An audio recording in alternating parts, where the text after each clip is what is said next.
Good evening. Welcome to the February 13th Commission on Disabilities meeting. If we could please do the Pledge of Allegiance, it would be greatly appreciated. I pledge allegiance to the flag of the United States of America and to the republic for which it stands, one nation, under God, indivisible, with liberty and justice for all. If Pauline could do a roll call of the members, I'd greatly appreciate it. Certainly. So Ralph DeChico, Present. Pauline Perno is present. Mario Gramatis. He's present. He's somewhere. Jason Barone. Yeah. Here, I'm present. Present. Yep. Thank you, Byron. Ellie Vargas is. Second. Thank you. And Robert Brown. No. All right. Okay, and I just want to quickly let Mario and Jason know that you were both reappointed last night at the City Council meeting for another term, 3-year term on the Commission on Disabilities.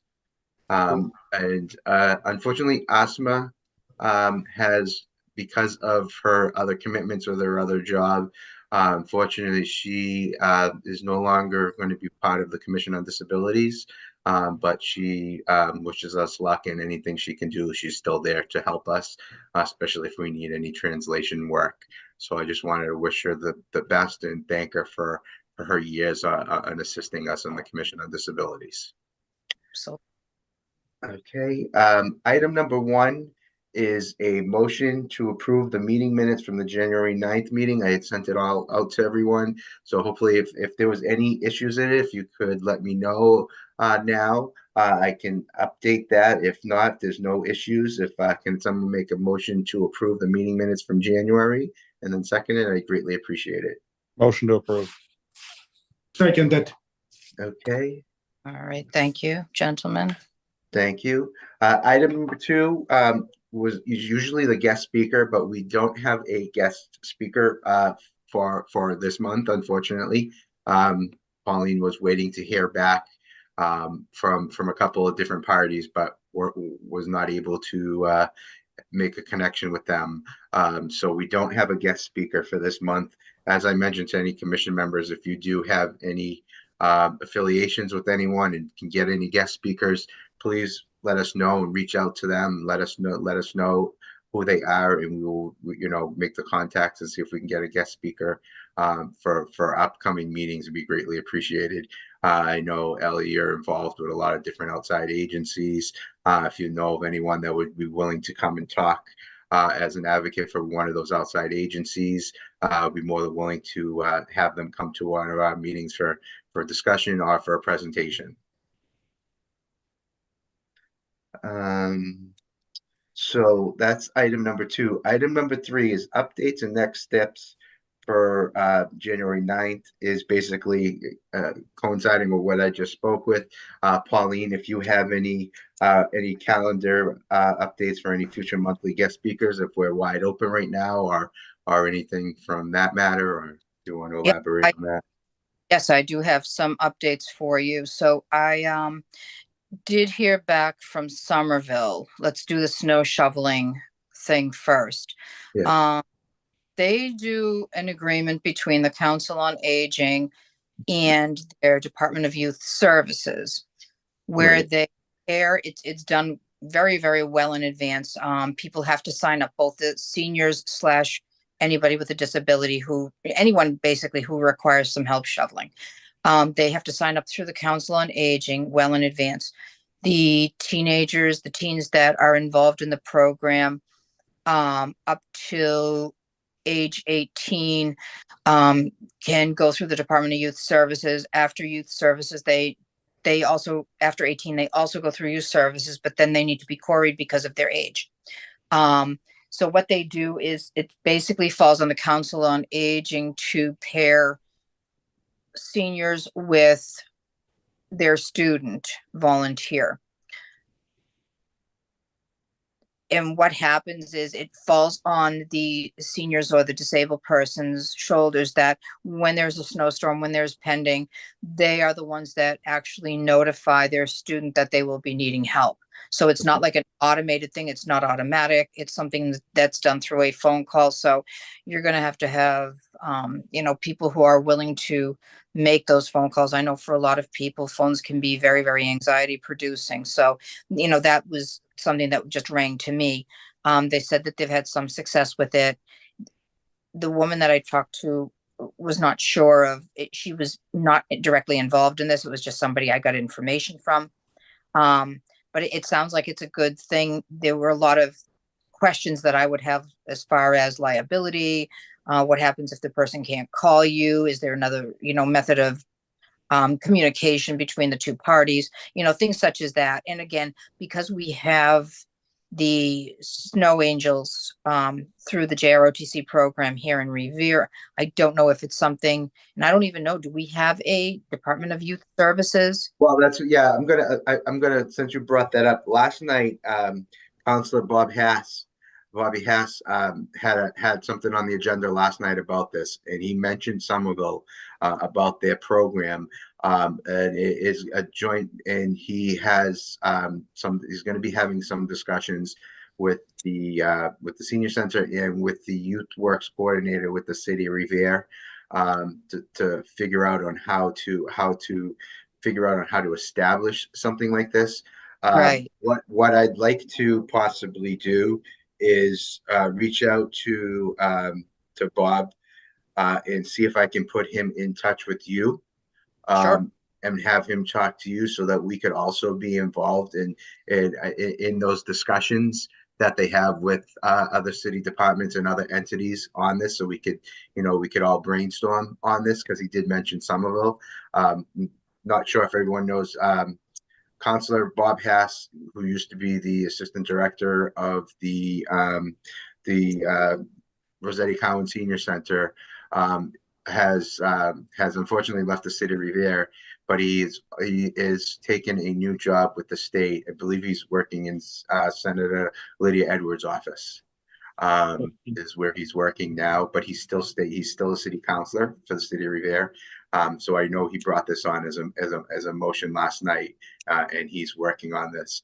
So I will reach out to him, and I will put him in touch with you. I'll get him his email, because I'm not sure what his new email is, and have him contact you, so hopefully we can be involved in this conversation and see how we can help everybody, and trying to get this off the ground, because we did try this a few years ago to try and similarly that we put it out there when Enza was on the commission. I believe Pauline, you might have been there. Yep.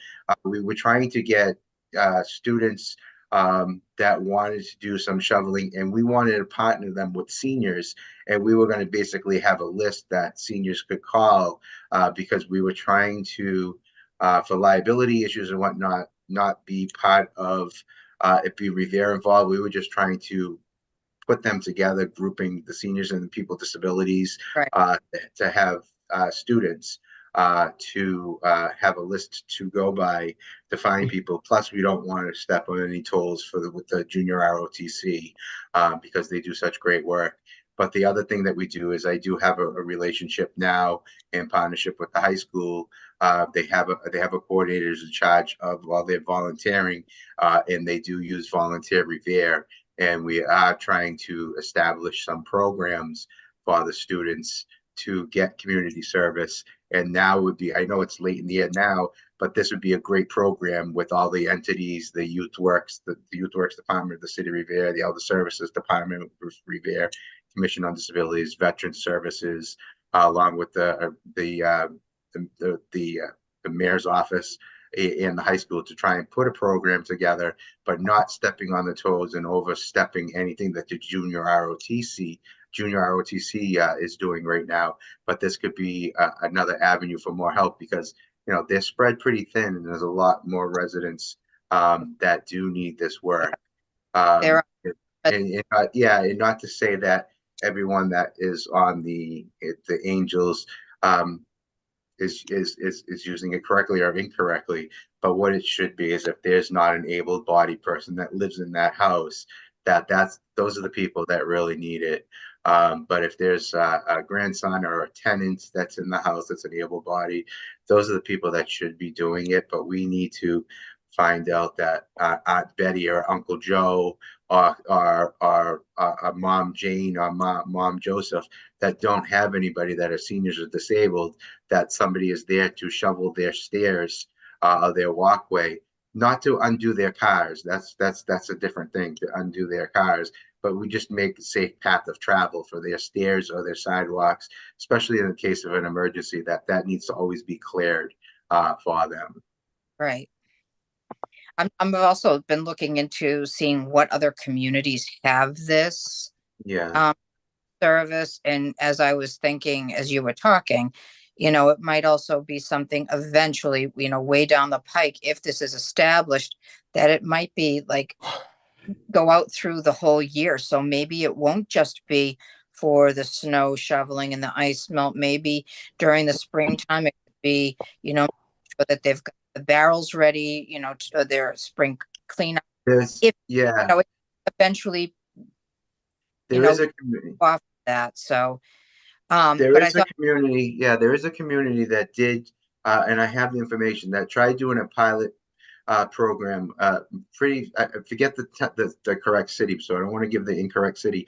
They had a program before COVID that they paired students with seniors and people with disabilities, almost like a buddy system. right, That there was a senior and helped with the seniors or the people with disabilities, that when they needed something, that's who they could call. And they also, not only did they pair them with each other, they made sure that they lived in the same vicinity, in the same neighborhood, so right, that they didn't have to travel far.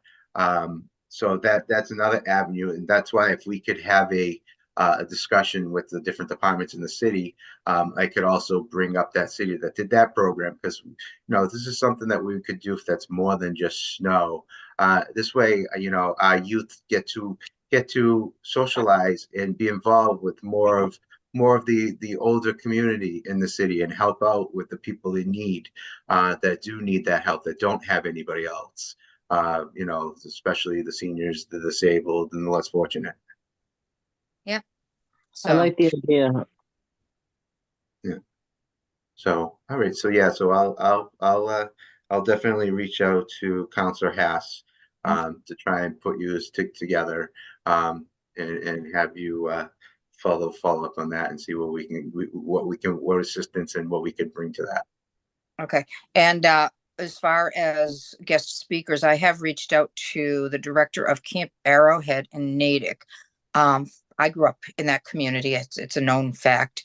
But Camp Arrowhead has been around for years and years and years. And it is a camp, and it's for both children and adults with disabilities, whether they're physical um, challenges, mental health challenges, whatever the scope. And it is, if I'm correct, it is open to not just Natick residents. So I've reached out to their director. I'm waiting to hear back, because I think that, and it is on a lake. So that's why I happened to go by it and something clicked. I think it would be a really good place to start looking. I know that we're in February, but my mind is already in May. Right. Sorry, in June, and nice warm months. Thinking of, getting people out, getting people involved in doing some activities, whether it's a day at a camp, or just looking at different venues for people to take advantage of, get out and get moving. So again, I know that that's kind of overstepping on the Revere on the Move type of thing. However, if you're looking at something that is distinctly specific when it comes to a bit levels of ability, I think that that's really something that we should keep our fingers crossed that the director does get back with me, or at least someone in that department, and maybe, they could put together a little show and a little slideshow, and, see what's out there. So keep our fingers crossed, folks. Great. Great. Let's see. So that's item number 3. Item number 4 is code of the Commission on Disabilities Alliance monthly Zoom meeting that I joined. The past meeting was last Wednesday, February 7th. There were some items that were discussed and some items that were brought up. One that was of great interest to people with disabilities and seniors was DPC, which is this Disability Policy Consortium, who helps run the monthly code of meetings, mentioned that the governor's new budget has proposed cuts in the line item for the much needed current PCA program, and they're advocating for changes to this. Funding needs to be increased and not cut. So everybody knows what the PCA program is. I'm not sure if any of the members want to I know elaborate on what's that. going on that. Basically what Yeah. they're trying to do is they're trying to reduce anyone that has 10 hours or less that use PCA hours, and they want to just cut them completely off. It's going to affect about 6,000 people, and I did a rough math. It could easily involve about 200 to 300 million dollars if they remove these services from these 6,000 people throughout Massachusetts. So go Yeah. call Governor Haley and say no on PCA cuts, because right now they're trying to skimp as many people out of PCA services as they can. Well, it was a little more than that. So that was one part. They wanted the people that were with less than 10 hours to be cut off. But it was also, they were cutting the meal prep hours that were from 13 to 7, which is some people have very complex dietary needs. So that was another issue. So it was a twofold issue Thank you in that for respect. And no problem. No, I did some digging. So being a state employee, it's kind of, I don't know, I'm surprised to see that, because usually they don't, somebody like that doesn't want to cut certain things. They'll, but I know at this point too, they're also strapped because, the feds haven't helped with the illegal folks that are needing housing. And now they're talking about doing an office building to put them in. So, it's kind of it's a multi-problem. The thing is, the people that are going to get hurt are the ones that are the most vulnerable. So it doesn't really make a lot of sense.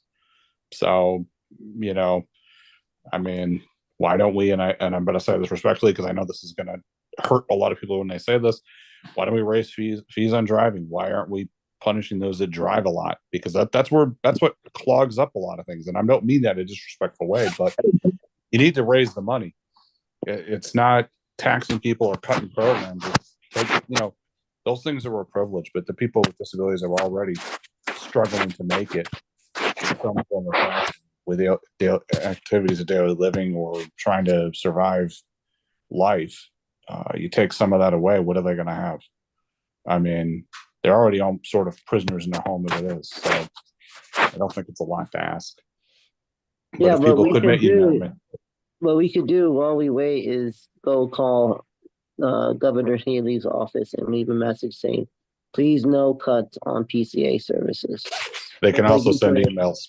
Exactly, you're absolutely right.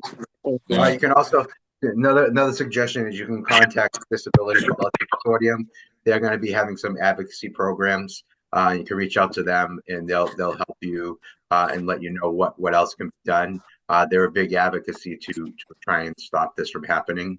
And I knew when I brought this up that you would be great on knowing the ins and outs of it. And Jason, thank you so much. That's why I try and get as much information that I can, and I rely on my commission members to elaborate on the information that I get. Well, my mom read it. I sent it to her, so she was kind of deep diving, since she, this is one of the few states in the country that do it. We're not the only state. There are others that do this too. My wife looked into that too. There's some other states that offer it, but it's a challenge. And the problem is, not every state do people with disabilities always necessarily qualify for Medicaid either. So, because you have to be on Medicaid in order to have this possibility. Now, the other problem is people getting approved to get on the program in the first place, because you have to have a certain amount of activity, daily living stuff that has to meet requirements. For example, if you have a spouse, for example, they won't allow meal prep hours or laundry service hours. So it has to be other things that would be. That is so dumb if that's really going on. I'm sorry, go on. Yeah, no, that's part of the rules of the program. It's been there. That's been in place for a while. And I will never Uh, have a spouse to my life till I die, okay? I'll just say that. it's really Um, So it's you're getting unfortunate. penalized. So not only do you have to live with a disability, but if you have a spouse, you're getting penalized for trying to get the help that you need. Yeah, I mean, at least they don't have to deal with the showers and the bathroom stuff. But it's still, it's just more someone else has got to worry about. And I know I had someone that my mom took care of my father before he passed when he got disabled, on top of being juvenile diabetic complications, and then my aunt went through it too. So I've been on many other complications. It puts a whole nother spin on it. Uh, it takes up quite a while to get into the program in the first place. They don't really follow up. You have to. You And have it's not. to you have to You have to. initiate everything. Yeah, including Yeah. Tempest. And I'm like, what are you doing? What are you taking so long for? Like, yeah, I don't mind initiating some stuff, but you just got to let me know once you receive information back from Mass Health directly. So it's And then so it's basically not different than any other state agency. pretty much, I mean, Mass Health is a little more of a mess because now you have Maximus that takes a lot of calls, and half Yeah. the time the people don't really know their work. So if you Yeah. get somebody that's not skilled and doesn't know the facts, it doesn't do deep diving, you won't get the answers that you're looking for. And if you don't read on anything, sometimes you can get caught in the crossfire because there's things they'll tell you, oh, this just doesn't count as a deduction, or this doesn't count, but half of them don't know all the facts either. So you have to know what you're looking at, which I. Well, that's also a situation. Some people don't have the whereabouts to be able to do that for themselves. Nope. You Right. know, and that's that's the sad part about it. What if you can't do this for yourself? And what happens? They don't care. That happens. We had there's the elderly are in the same boat. If you're not all there, you're basically stuck. Pretty Yeah. much, there's nobody. I mean, and I mean this respectfully, but this is one messed up country and one messed up state too, because you've got nobody really seems to. I mean, you see homeless vets. How do you answer that? Yeah, See where I'm going exactly. at? It's just basically you're stuck on your own. I mean, there's no If you can't support. advocate for yourself, you're really in trouble. And that's Oh, the yeah. that's the problem. That's the issue that a lot of people, a lot of seniors, a lot of people with disabilities, a lot of veterans have. Is if you can't advocate for yourself, you're really at a loss because nobody will help you, and Nope. that's sad. Mental It's illness not that applies. no one wants to help you, they just don't know how to help you, so they don't even try to help you because they don't even Yeah. understand you as a person because you're so complex. Well, as people a think all these individual. programs exist, Ellie. You know how many times they'll say, they told my mother on multiple occasions for my situation, and then just a good example. Oh, what, did you check this program? Yeah, we checked all those things. Those things don't apply. It's, and especially if you're caught, if you're not elderly, you're really stuck. Right. So you're younger than, like me, I'm very young. There's a Anyone lot you in don't my age group, qualify because of your age for a lot of the programs. there you go. Exactly. Yeah. And I so faced There's the so same many different situation. loopholes and so many obstacles. And and that's the thing, that they lead you in this direction. By the time you get through all these agencies to get there, then you find out you don't qualify because of an age or because of this or because of that. Yep, Absolutely. and they count gross. They don't count net. Yeah. SNAP does, which I'm glad that they count more of your expenses, but a lot of other programs don't. Yeah. And so you're basically stuck. So you have to know all the loopholes. Like, a lot of people don't know that if you're working disabled adult, you qualify for Medicaid a lot easier than Yeah. if you go into the income level. So it's kind of that's a real, I don't know. It's kind of sad. And I think I remember you telling me it tied into the wheelchair repair law, which is something else, Ellie, we'll have to discuss at some point, because if you shouldn't need a law like that in the first place. If people are going through and I have to find this out because I don't know the answer to this part first, is that law only specifically referring to when people purchase it on their own, because the ones through insurance automatically have Medicare has a requirement, and that's why people need to go through insurance. A lot of people don't want to spend the 3 to 6 months, but if you don't do it correctly, you can get burned. Like one of the guys here, he bought one. Turns out the batteries, it's a Japanese machine. You have to move the batteries from one compartment to the other to get them charged. Mine is all built into each other, so they simultaneously charge and pull from each other. So I never have to do anything with them. And the only time they're touched is when they're replaced, and that's a professional that has to do it. You can't, no one, not even, we'd be lucky if the head of our, places that I've been part of, that if you got a master electrician to touch it, because most people wouldn't know how to do any of that. So it's very complex. I'd have to know that too. That law was part of that, if I remember correctly. So Yeah, sadly, the lemon law didn't pass through, sadly. But we have yeah, other ones that are in effect or trying to get passed in Senate. well, Right. maybe they should make an argument on it. Well, you did it for a car, so you're not going to do it for that. I don't understand the stupidity of that. I Once mean, again, that's with R and the DPC. So if you want to know more, contact R from DPC, honestly. Or Yeah. Harry, man, one of those two are always fighting for new bills that are being thrown at the Congress or whatnot. that's why you let insurance buy it. And if people would just do the process, I know they don't like it, but it protects them the most because Medicare Yeah, has requirements. but I don't even believe in the two agencies that we currently have. What is it? New Motion and National Seating are through the same, I think, shareholders or investors. So Well, they're not the I only don't ones. know. There's other companies. See, insurance has a multiple list. There's more than just that. They're just one of the bigger ones.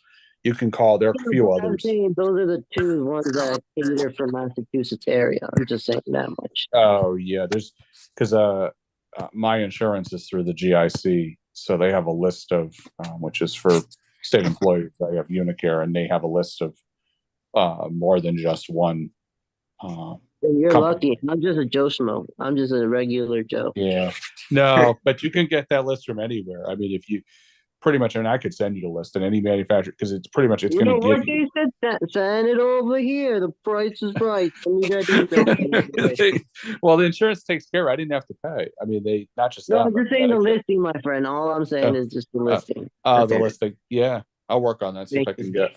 Yeah, you're welcome. All right. I'm gonna go on to the next thing that I think are just alluded to, that that the disability policy consortium discussed that on Thursday. Oh, I'm reading the wrong notes. Hold on one second. Take your time, my friend. It's okay. Yeah. The COD Commission discussed accessibility at town meetings. The main way to achieve this is for all municipal meetings to establish and have a hybrid remote component. This comes up mostly either every meeting or every other monthly meeting that we have for our monthly CODA meetings. And a few more communities have now been able to get their cities and towns to try and adopt a hybrid component, which is great. So hopefully that will keep increasing. Other COD commission members from various cities and towns had questions regarding interactions and overlaps with special education issues and the local CPAC, special educate, which is the Special Education Parent Advisory Councils in their their communities, if any. And I mentioned who we had at our last meeting. For the agency in Charlestown. And I also sent a link to our meeting that was on Revere, that was recorded on Revere TV, and a lot of the communities were going to watch it. And I also sent them the website for the federation, so they were all interested in learning more about that federation. I mentioned to them that if I knew about them years ago, it would have been a great research to give to families. So I was very happy that we had them at our meeting. And I thank Pauline for finding them and bringing Pat to our meeting to discuss that. One other question that was discussed, a great discussion was held on the interpretation of MGL Chapter 40, Section HA. This is regarding the establishment and makeup of members on a disability commission. A lot of Commission on Disabilities had a lot of great discussions on this, on what makes up a member and what constitutes the makeup of Commission on Disability members. What should be the priority for members? By this MGL Chapter 40, it is that a majority of commission members should be disabled on a Commission on Disabilities, and that another member can be someone who lives with the person with a disability. My feeling, along with a few other people, a few other cities and towns, they brought it up, and I chimed in with my opinion being the same as theirs, that a commission on disabilities is not just a regular board in a community. It takes a person that really has knowledge of the issues that a person with disabilities has. And you need to have walked the walk to be able to talk the talk. Yes, it's great. People want to be advocates for everything, but you really, really need to know the ins and outs of what a person with disabilities has to deal with, and know in the issues that we have to be on the Commission on Disabilities. And I just echoed that sentiment that a lot of commissions mentioned on that. So that's what we discussed. I don't know if anybody has any comments of any of that, or if not, I can go on to item number 5, which is, does anybody want to comment? Nope. Okay. Let me see. I think I have something. Yeah. Yeah, I do. So, Macedup is trying to set up something on Friday, March 15th at 2 o'clock in Boston, called Join Us for Take Back Our Disability Rights in Boston. Our focus is to, I want to just do it with the short version. Our 3 bullet points is to end the institution's bias by expanding access to homes and community-based services. Every state program is different, which is unfair. Create a national HCBS program that is attached to a person, not their states. We need more affordable, accessible, integrating housing and resources for people to move out of institution. Funds, fund living wages, benefits for personal care attendants or other caregivers. The industry needs more support for government work development programs. And the last one, equitable delivery of durable medical equipment and services, fix the broken chairs, repair. We can be part of the community. Lastly, if you want to be part of this historic day in disability history, please, there's a form I will provide next month, the next meeting. But if you want any more information from MassAdapt, my email is techie, TECHIELEELLIE @gmail.com. If you want to text me personally, I will give out my number. It's 781-417-0047. Again, 781-417-0047. We're trying to do is send some paperwork to fight these issues, because we're focusing this year on homestead, everything related to homestead, because right now a lot of organizations, other states are breaking homestead, and it's ridiculous, and we need to take our disability rights. Thank you. Thank you. Pauline, can you just add that to item number 8? Got it. Thank you. I am going to go to item number 5 right now, which is the CPAC January, February events. What I have for this is CPAC is in transition to a new board members, and at this time, at the time of the posting, there was no information provided, but I did receive some information There is a new president of the CPAC. Her name is Julie Brown. In the information that she gave me, there is a February meeting, which is Thursday, February 29th at 6 p.m. It's an open forum to discuss resources and what is available for our community to support children and families. It is at the Revere High School school committee room. So that's going to be Thursday, February 29th at 6 p.m. at Revere High School in the school committee room. So that's CPAC, and then hopefully moving forward, they'll be giving me some events and updates that I will continue to be posting on our weekly meeting. Well, question, my- is this open to the public or is this a private forum? No, it's open. Yeah, it's open. It's an open forum, open to the public. If you could send me that date, I'll definitely show up. I want to support the CPAC. Yeah, I'm gonna See have what it. to do. I'll have it in the notes. Well, I'll send out, but the notes probably won't be done in time, so I will send you a separate email. What I'll do is I'll send you the flyer that they sent me. Awesome. I'll email you their flyer. So we'll do it that way. I'll do it that way for you. Next is item number 6, Vice Chair Pauline. Discussion on silent disabilities and the impact everyday ignorance has. This was tabled from the January 9th meeting due to time limitations. So I'll make this really brief. It's just to keep people thinking and keep people aware that when you see a person, the first thing into your mind shouldn't be, well, they don't look disabled or they look able-bodied. It just shouldn't become an issue. I, for one, not who else has been in this situation. I have parked appropriately with the appropriate signage on my vehicle, and I've had more than one person come up to me and tell me that I don't look disabled. And my question to them, my first instinct was to just continue to go on my merry way.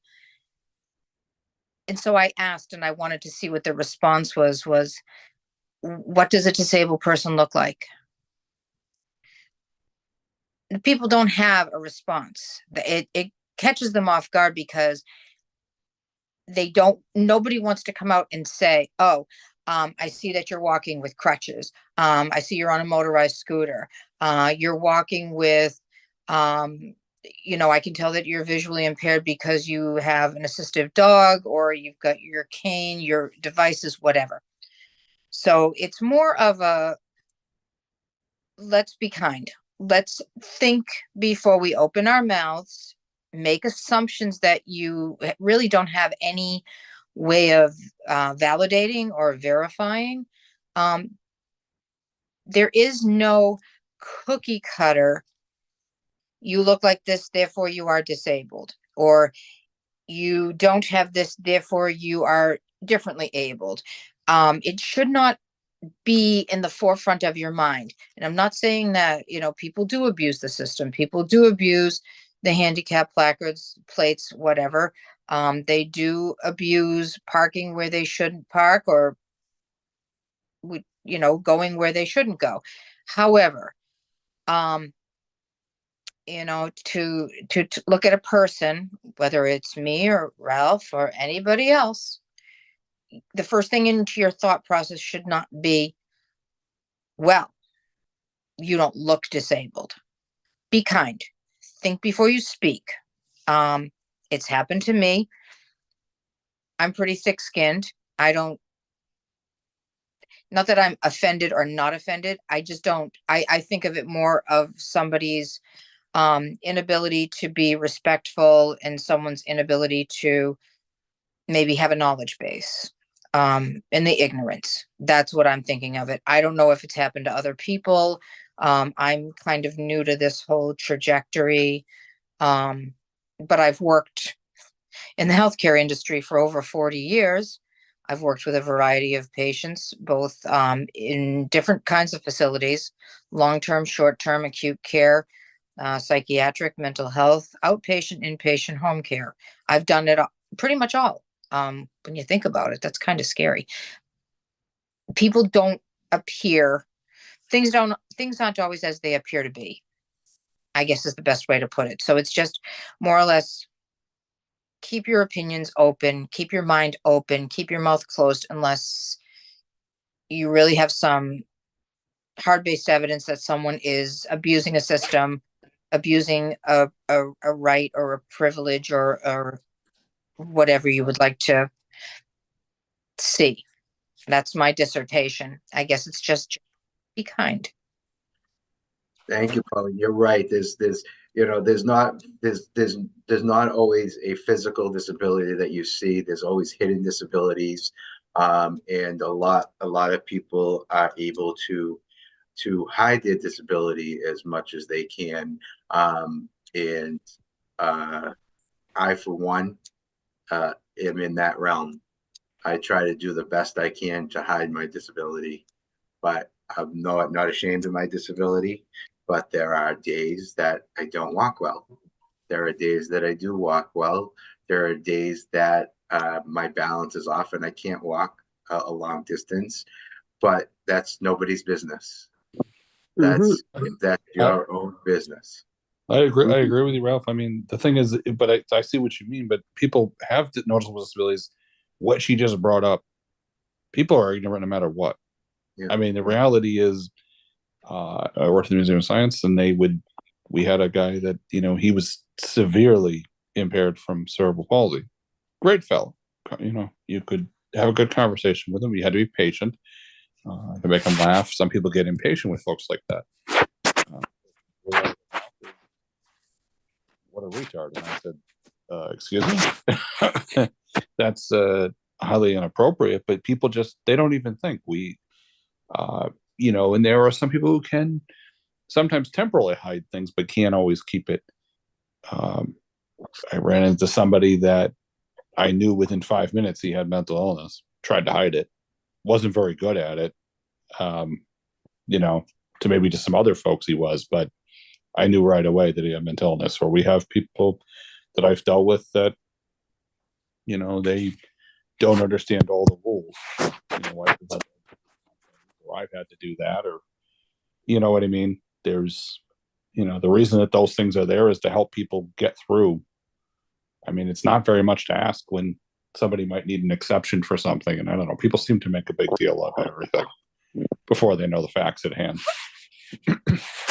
My only opinion is there's like 92 people that have invisible disabilities. A lot of them never know about their invisible disabilities, and 1 out of 4 people in Massachusetts might have a disability, whether it's visible, physical, mental, or whatnot. So, like I agree with Pauline, is keep your heart open. Try to think of it like your mother, your cousin, your sister, your brother.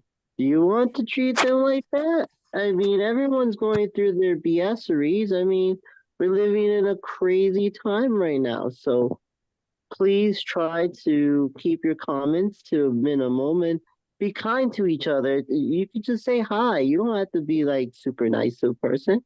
Just don't be Be the a big R. jackal. Be the big R. Exactly. Respect. Yeah, Respect. exactly. Don't be a jackal and don't what I mean? If you want to laugh, move along.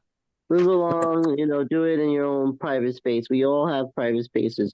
Do it there. Don't do it in public. Come on now. We're all Well, at no, it's right. And especially with uneducated, people don't understand, one guy, he'll say things that, well, why do wheelchairs get to go in, places I've gone where they get to go early? Well, because they need more time or space. Even someone with blindness, it takes time to do those things. And until you understand them and live it, you know what I mean? And if you've been your whole life normalized, you know what I mean? It's, Right. I yeah, totally until agree with you, you. It's hard. yeah, until you live it, it changes it and people don't get it. Yeah. I think it's very interesting for what happened with me personally. One of these people had a young child with them. What are you teaching that child? To be ignorant just like them. Right. Be a good role model, be a good person first and foremost, but be a good role model. Do you want this to perpetuate to the point where people don't want to leave their homes? People won't leave their homes.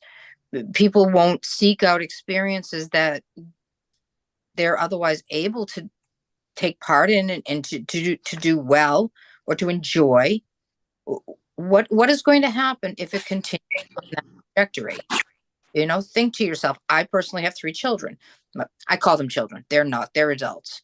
But I have kids. But growing up, part of it was when I was working in the schools is teaching acceptance and making them realize and understand and be cognizant of different. And it's because of that they're now into adulthood where they do understand that they go to school with students of all abilities, whether someone in a wheelchair, someone who has a visual problem, someone who has speech impediment or a stuttering issue, someone that's had a traumatic brain injury that does not, that can think logically but can always get that out. But they're aware of it. They're more kind, they're more approachable. And I did my part as far as I'm concerned. And I think that there's nothing worse than to see an ignorant adult bestow that to a child. The problem is it's a national problem because the Right. reality is if you can't have people even talking about LGBTQ, how are you going to, or about even civil rights or talking about ADA in general? And unfortunately, it happens in the workplace too. When you think about it, I know. in terms of the employers not making reasonable accommodations or making an argument that everything is not a reasonable accommodation. Jason, you know what I do with those type of people? I have a normal conversation, and the second they want to pivot in negativity, I was like, "Good sir, good ma'am, it was a pleasure to talk to you, but I'm not going to go further in this argument because we had a lovely time. God bless." Oh, yeah. And I walk away.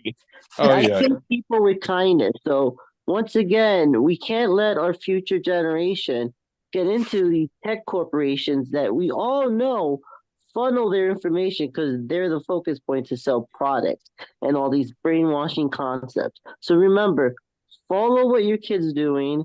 Make sure they have good role models, and Yep. please be kind to each other. It's not brain science, okay? That's And it's the rule. Sorry, go ahead, Polly. it's not From hard. your mouth to everybody's ears. Yep. Thank you. Yeah. That's all I gotta say. Right. Thank you.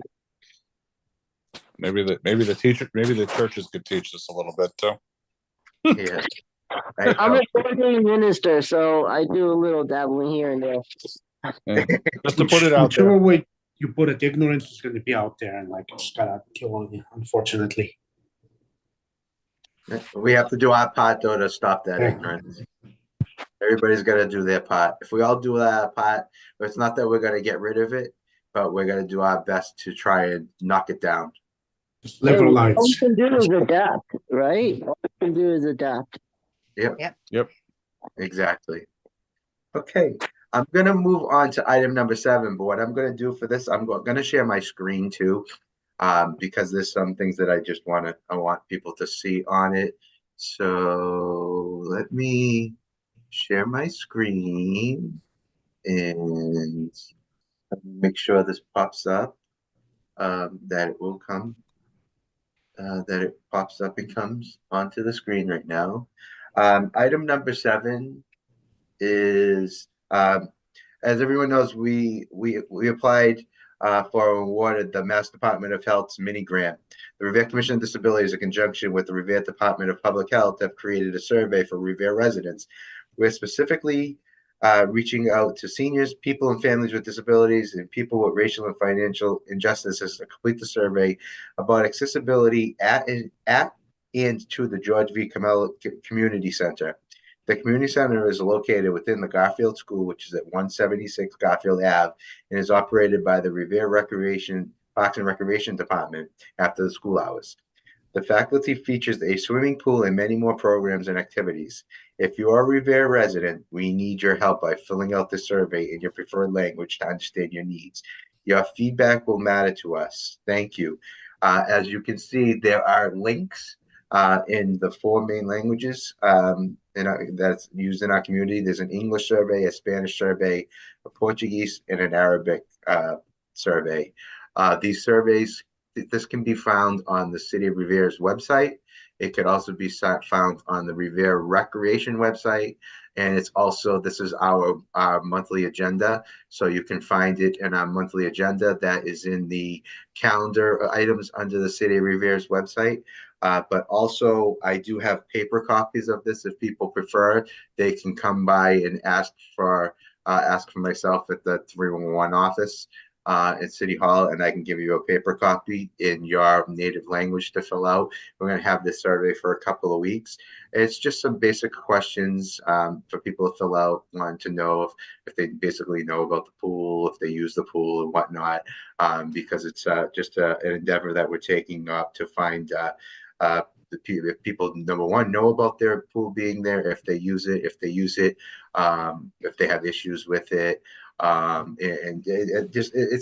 It's basically 14 questions. It's 16 questions, but really 14 and 15. And the question number 15 and 16 is basically where you can write anything in for the previous 14 questions.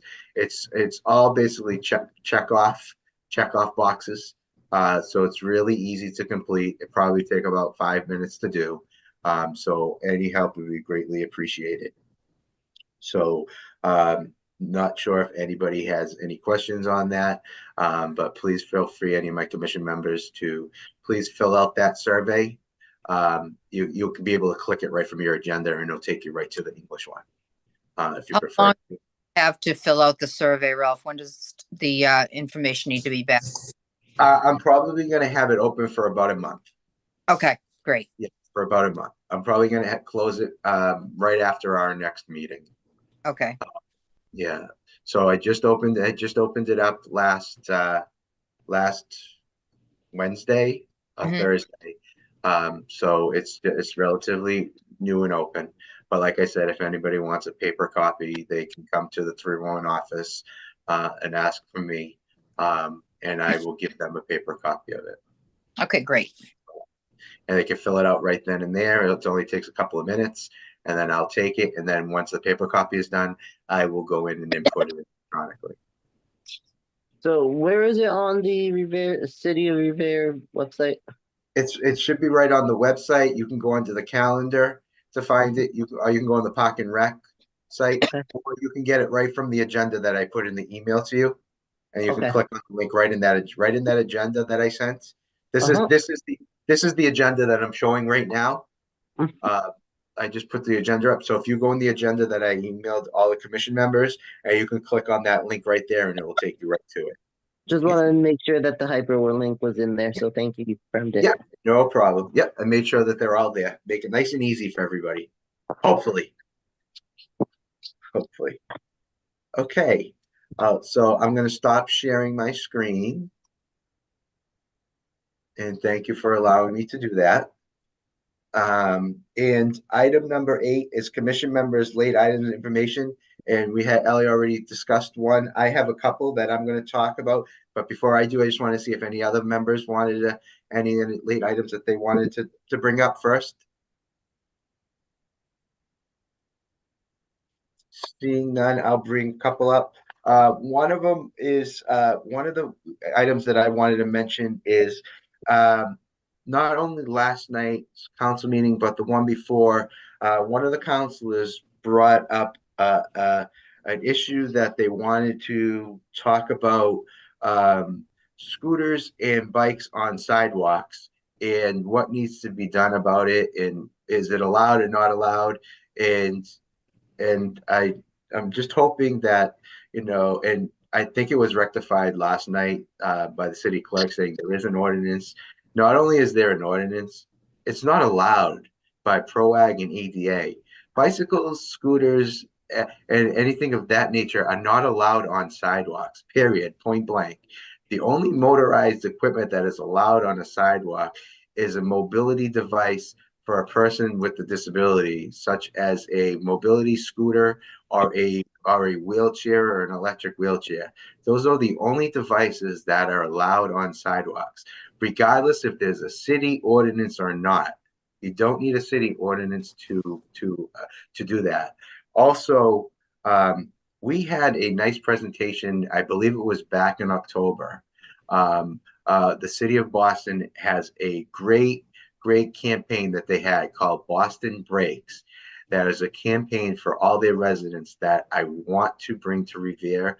And I had sent to our administration and also, I believe, to the council president at that time. But there's a big transition that I wanted them to take a look at that presentation and see if we can do a campaign such as that in Revere.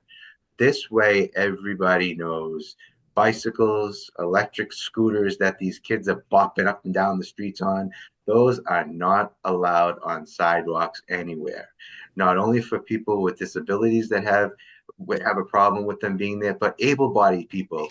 You do not need to worry about a bicycle or an electric scooter come flying on a sidewalk.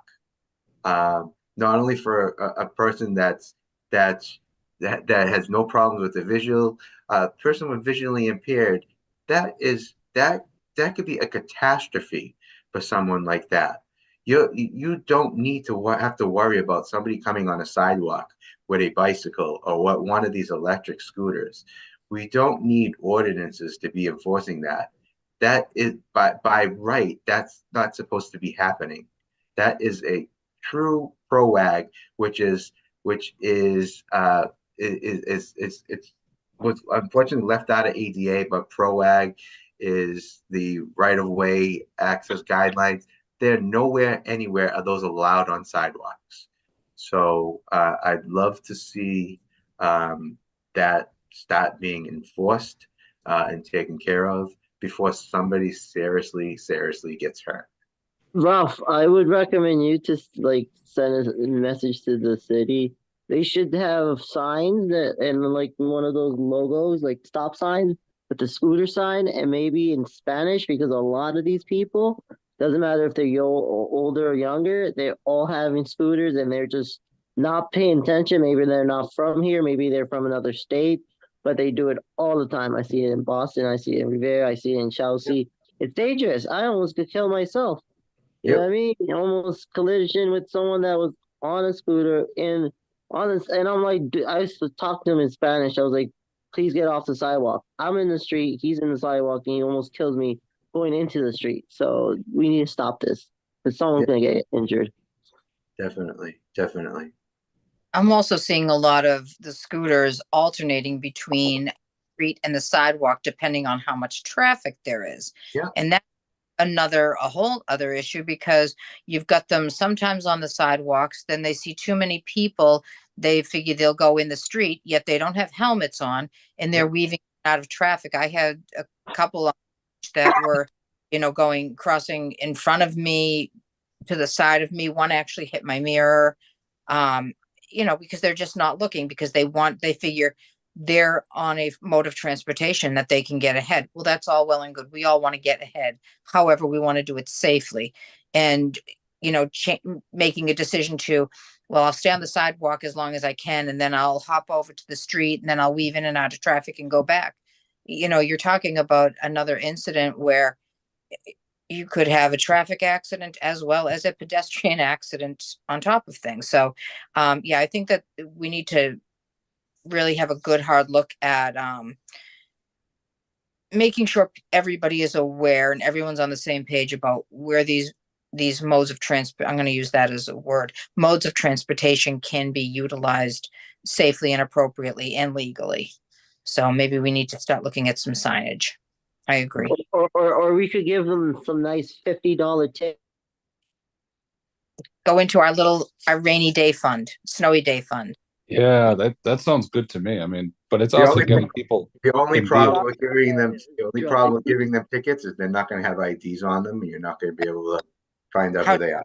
Well, they should have IDs on them. You're required by any state that I know of, as far as I'm aware, and even the ones I live down south, You are required to have a form of identification on you if an officer asks for it. So if you don't have it, you're in trouble. And who wouldn't? You go to the hospital. If you don't have an ID on you, how are they going to figure out who you are? That's a pretty big mistake. And especially if you die, good Lord, isn't a mess out of that? That's Yeah. just that you're supposed to be carrying something. People who don't carry that, that's dangerous. Yep. I know. Because, yeah, even if you're walking, somebody doesn't know who you are and you collapse, and a doctor or nurse comes up and you go to the hospital, they're going to have no clue who you are. And they're not going to know what your rights are. And what if you don't want, you're somebody that has a medical condition and you don't want to be resuscitated? I mean, that's ridiculous. You need to have a form of ID on you. That's just, Common sense. that's, yeah, but that's the problem is, but common sense isn't common anymore. People don't even use their vehicles correctly. You're talking about scooters and all these little things now. No, I Cars know. are just as dangerous and they don't even use that correctly. So Right. we've got a pretty big problem on our hands. I've been just look at the last couple accidents that we just saw. Yeah. One guy got shot right up on 95 over there and then flipped over in the process of hitting a family that also flipped over. Right. He unfortunately died. He was 37. So Yeah. people, yeah, things are getting out of control. I know they got to do something. Right. Maybe start taking cars away. I don't know. I don't know what else to do. It's just getting ridiculous. All right.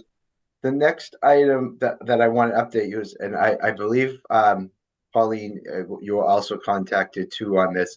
From a few months back, we had Meg Bandera from Unpaved Trails for All did a presentation for us. She wanted to she sent me an update that with great news that the act expanding access to trails for people of all abilities received a favorable report from the Joint Committee on the Environment and Natural Resources. So they made it that far, and the next steps that she hears is that the bill is now likely going to go to the Senate Ways and Means Committee for evaluation.